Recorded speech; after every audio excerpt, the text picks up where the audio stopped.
African swine flu sa Barangay Mayapa, sa lungsod ng Calamba inaksyonan agad ni Kapitana Sambilio.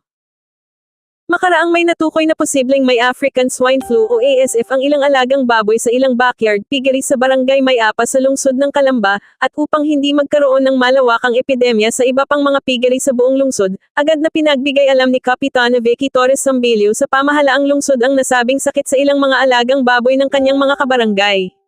Agad naman nagpadala ng inspection team ang city veterinary upang suriin ang nasabing mga alagang baboy ng mga backyard piggery.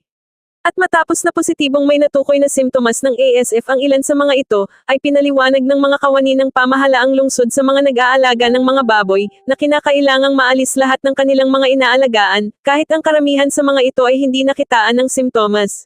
Anila, mas malaki ang posibilidad na nahawahan na din ang mga ito kahit hindi pa lumalabas ang mga naturang simptomas. Idinagdag pa ng mga ito na mas mabuti na ang nakakasigurado, kaysa mapahamak pa ang marami nilang mga kababayan. Ayon naman kay Kapitana Sambilio, lahat ng mga alagang baboy sa kanilang lugar ay napalibing na sa lupa at lahat ng mga backyard piggery ay na-disinfect na.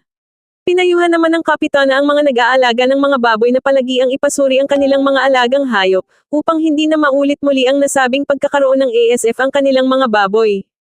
Ito si Myre Makena, ang AI reporter ng Serbisyo Balita, nag-uulat mula dito sa Silid Balitaan ng DZSB, ang himpilan ng katotohanan at paglilingkod.